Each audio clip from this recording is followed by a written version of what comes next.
Welcome to Tampon Talk with Mary. Welcome to the show that only airs once a month. I'm my own guest on the show. It was really funny. I was actually talking to my friend and roommate about Pap Smears, and I realized that I don't think I ever really talked about what my Pap Smear was like on Tampon Talk in its nitty-gritty detail, because I realized that I was talking to her and I started going on this whole rant about how great vaginas are, and I was like, there's enough for an episode here. So, I guess the only quick story I have is that I was on a film shoot, which we'll interview some of those people next weekend, or soon. They will be on the show soon. But I was on a film shoot, and we were shooting in the Mojave Desert, and there's no bathrooms or anything, and I was on my period. So we had shovels and TP, and I bought some like vagina wipes. And long story short, I took a dump and bled into the Mojave Desert ground. It was an experience. I had my friend Beth be my lookout, and we both just stared at the moon before it became dark. It was like really great, bleeding into the ground, like kind of near sunset or dusk. It was spiritual. It was a spiritual experience. But anyway, so I think what I kind of realized is that a lot of women get Pap smears. Really just jumping right into it. But a lot of women get Pap smears, and I don't know if I could just kind of offer some insight, I guess, for those that maybe haven't. So I got my first Pap smear in September of last year.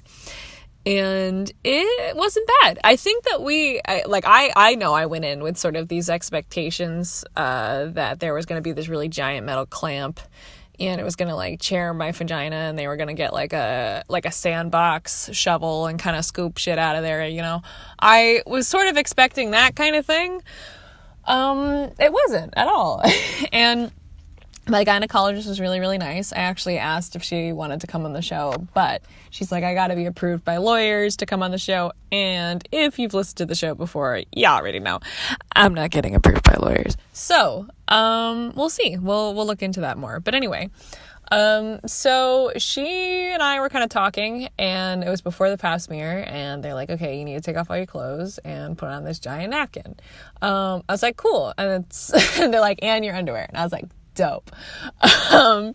Nothing like putting your cold cooch on the piece of paper that they have on the table that everybody sits on. So anyway, I'm gonna probably post it on our Instagram, but there's this picture that I took because I thought it was really funny of just having my legs kind of hanging out right pre-Pap smear. It just looks funny. So I'll probably post that. But so we were talking, and if you've listened to the show, you know how terrible my periods are. So I was asking her about it and stuff I can do, and that's when she recommended that I use a TENS unit. So I've kind of talked about that before, but if you have ever done like physical therapy or that kind of stuff, and they put the sticky patches on you that are connected to a machine that sends like electrical shocks to your muscles, I use that for my uterus. Because that's pretty bad, but it worked really well. So that was something that she had recommended before, maybe the next step being birth control. So because I'm not really in a position right now where I don't think I could have the discipline to take birth control on a regular basis. Plus it's this whole thing about like a family history of all this stuff where I really shouldn't take it. And I just kind of want more natural options available, if that makes sense. So, that was like, use the TENS unit, and then the next step should probably be birth control. And I was like, okay, that's fair. So I tried the TENS unit, works out great. But anyway, and then she's like, while we're here, we're probably going to do a Pap smear. And I was like, again, with that expectation of giant ass clamp and like them scooping out stuff, and that's going to take a long time and all the stuff, because kind of setting the scene a little more here is that I have had fingers in me before in the doctor's office. When I was in high school, there was this woman who was my doctor. God bless her. The only thing I remember about her is that she was really obsessed with koalas, and I think she had a koala pin, and I was just trying to strike conversation, and I was like, I like your pin, and then she like went off about koalas, and I was like, okay. But she had me like sit on the table, and it was probably like sophomore year of high school. I don't know how old you are. Is that what, like 15 maybe? Sounds right. Like 15, 16. So I'm laying on the table, and she's like, oh yeah, I'm just gonna feel around, see if things are normal. And I was like, okay. So she literally just shoves her 2 fingers in there, and I'm like, yay! And her hands are cold, and she's just feeling around. She's like, oh yeah, that's good. That's really good. And I was like, okay. And my mom was in the room, but she wasn't looking, if I remember correctly. If not, she was probably just not in the room. But she was just like, yeah, it feels pretty good. And I was like, great. So with that experience in mind, going into the Pap smear, I'm just remembering a woman just vigorously shoving her fingers in there, like not being prepared, or not even like a pre-warning, or even just like kind of rub your hands together or anything. The woman that was doing my Pap smear was talking to me about how it was going to go. And she was like, yeah, I'm just going to go get a few things and I'll come back. So she was explaining to me like why we get Pap smears, and I think that there's certain connotations is that you only get one if you're sexually active, which isn't true. What she was talking to me about, she's like, yeah, this is kind of what people think, but you actually get one when you're kind of roughly around the age of 21, just to like test for diseases and like bacteria and all this stuff, because you can collect a lot of information from inside your vajayjay. So I had reached the age where that was appropriate to be getting a Pap smear. So she left the room, and I'm like mentally trying to prepare. And I realized it was going to be fine. I was like, well, I talk about vaginas enough that, this shouldn't be that big of a deal. So she comes back in, she brings another woman in. She's like, oh, this is so-and-so. And I was like, I'm Ty. Come on in for the show. And they put my legs in the syrups? It says syrup. They put my legs in syrup. It's sticky, ooey syrup. They put it in a sternum. And then they stick it in syrup. So they put my legs up there, and the metal on the thing is cold. So I had to like freak out for a second where I was like, metal! But it was fine. She like kind of walked me through it, and she goes, we're going to put your feet up here. We just need you to relax. And they put kind of like a thing to hold my vagina open, and they're like, we're just going to use like this. So they showed me the thing. It's not like a metal scrape. It's literally just a cotton swab kind of thing, and they just go scoop around, and then they take it out. And I was like, that's not bad. It was all of 5 minutes. And I was talking to her the whole time it was happening. It was like, this is the only time in any person's life where someone can be in your vagina and you can have a casual conversation and it not be sexual. It was funny because I was actually telling both of them about this show while they were sticking stuff in my vagina. So it was really exciting. And it only took all of 5 minutes. So I was coming back to it as I was talking to my friend about this, and I went off about vaginas, and I don't think people know how great they are. And I'm obviously not a medical professional. I'm kind of only speaking from experience, but it sounds dumb, but I don't think that we know the full potential of our vaginas all of the time. Like, you can literally expand your own vagina just by thinking about it. And that's just something that we've always been able to do, but we are, I think, conditioned to not think that we can do that. Is that you have a lot of control. And it's the same way that you have control of any muscle, where you can expand it. And, that's why I keep trying to fight this like conception that sex is supposed to hurt the first time.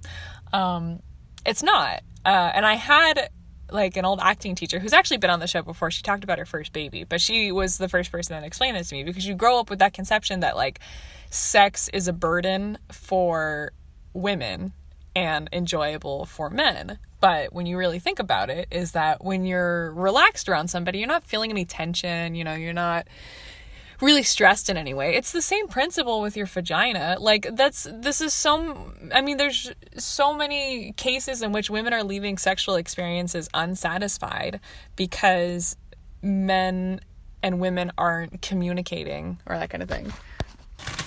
Hi, so I'm recording in my car, and Lana has just come into the car. Hi. Hey. Yeah, so it's kind of untraditional episode of Tampon Talk. But we were talking about Pap Smears, and I was talking about how great vaginas are. We were talking about this earlier, and I was like, why is this not an episode? It's really cool. And I was talking about this, like, power that we have as women with our vaginas, and that this conception that sex is supposed to hurt the first time. Yeah, that conception's bullshit. Yeah. Stupid. It is, like, because it's... And people are like, oh, it's normal if you bleed. It's not. Nope. No, it's not, and that means you're doing something wrong. And and it's weird because, you know, the experience can be enjoyable for both people, sexually and just emotionally and intimately, but so many times women are being left unsaid. I know. Whoa. I know. That's crazy. But yeah, I mean... Wait, you have to be emotionally and mentally, like, in the mode and in the mood for it to, like, work out physically? That's also just crazy. Where do you... I just... picking your brain, where do you think that this, like, idea is it coming from? Like, is it inadequacy in men? Like, or the whole, like... going into sex, or what? The whole, like, oh, it's supposed to hurt the first time, or you're supposed to bleed. I think that was more from traditional, like, oh, we're gonna marry off this 14-year-old, and they're just arranged marriage, and boom. They don't know what sex is. Well, neither of them do, because it's probably just like, figure it out. You have genitals. Right. No, I think that's a really interesting point. Because you literally would not have sex or be, like, exposed to sex, really. Yeah. Until you were, like, arranged marriaged off as a teenager. Yeah. Which is, I mean, it's really sad that and I think that there's certain stigmas that we have now that kind of definitely root in that kind of thing. Yeah, and I think women just have accepted over the years, oh, well, this sucks, so, you know, you just bear through it. Yeah, and I was thinking about it, too, as like, if that's an effect of, like, religion as well. Is that something that, if sex is not being taught to, it's only to make a baby, it shouldn't really be enjoyable, like that kind of thing. Is that if there's a religious connotation? I don't think it's necessarily religious, because I think that's just, like, a kind of an older fashioned view, because they had that luxury, well, because we have the luxury now to not, like, basically have kids right away, because back then it was like, you die at 40 if you don't have at least 4 kids, you're screwed, because no one else is going to run the farm after you, or take care of your wife when you're dead, you know? So, yeah. And it was a lot about, like, carrying on that line. Yeah. And now it's like, you know, it would be nice to have a kid, but it's more about, like, having and raising a human being than, like, I need more child labor on my farm. That's true. It's like that episode of The Office where Dwight was talking about, like, him being brought up on the farm. So. Yeah. So I think that, like, modern culture has really changed that and changed how we view that. Also, the whole, like, because of the 20s, and there's less of, well, it started in the 20s, but now because there's, quote-unquote, less of a stigma around casual sex, too, it changes that.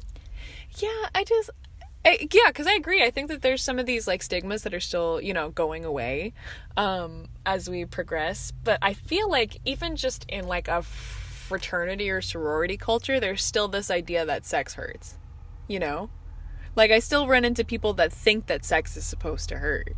Ew, that's just horrible. Yeah, and it's so sad. It's like people are settling with this idea, and I purely think it's coming out of inadequacy, or just... I think people are not wanting to take the effort. They're impatient. Yeah. They aren't well informed, and they just don't understand. Yeah, and it's really sad, because I think it's just also, like, the people having access to education, and it's just the people that don't have that are being really affected. Yeah, but aren't the positive casual sex people well educated? Oh no. Yeah, I don't know, but yeah, I guess I was trying to give advice because I think that conception and certain conceptions about Pap smears is how leaving women really scared going into a Pap smear. Okay, a Pap smear it sounds like it should be painful, though, the way they describe it. They're like, I'm going to put this big, giant rod up your vagina, and then I'm going to scrape it with a metal scraper to get cells. Like, that sounds like it would hurt. But here's the thing. Like, when I got mine, it wasn't a metal rod. Oh, okay. It was, none of it was metal. It was, like, basically a cotton swab that they were just kind of scooping out. It's like probably getting your, like, back of your tonsils touched for like a stupid exactly strep throat test. Like, it's super uncomfortable, but like you won't die. Yeah, it's literally the same. That's a really good way to put it. It's just doing a strep test for your vagina. And it was cool because when I got mine and I was talking to my gynecologist literally as it was happening, is that she and I was like, wow, this is like a really safe environment. And like I said earlier before you came into the episode, is that I was like, this is the only context in which someone would have something in my vagina and we could have like a normal conversation that had nothing to do with sex. Like, and it was, I guess I'm trying to think of like what advice to give to people that haven't had a pap smear yet, that have these conceptions that it's going to be really bad. Because I certainly did. I guess the first thing I thought of is that if you're only comfortable with women doing it, you can ask for it. A female person, technician, OBGYN to do it. And I guess the other thing is that if they're in there and you're feeling really uncomfortable, is that you should say something, and then they'll walk you through how to like relax. That also so that goes for hurt. Sex, people. It also goes for sex. Like it, or it feels bad, you can tell them to stop. Yes, and it's okay. Mm-hmm. Oh my god, yeah, because sure, like you can say no, but always having the courage to say no also. But yeah, just you can tell them to stop in both sex and a pap smear, and they will just work through you. And if they don't work with you, you need rape. That's rape. you just need to get it out. even in the context of it being a pap smear or sex, it's rape. I do not give you permission to take myself. Oh, yeah. So is it similar to like putting in the tampon then, I guess? Just a little bit like a longer, thinner tampon? Yeah, I think the idea is similar. Does it like scrape your cervix, or does it just scrape your vagina? Like it's well, it's all of it. So you kind of go up there and do it. But yeah, so I guess ladies, have the courage to have a pap smear. It's not that bad. At most it was maybe 5 minutes. Too. Yes. And your vagina is self-cleansing. Please don't douche for the love of God. It's like a cat. It's gonna and if it starts to actually smell bad, then maybe that's just a sign that you should get it checked out. Yes. Amen. I think this is my end of my rant. Anyway, did you have any stuff you want to plug? Not that I can think of. Okay.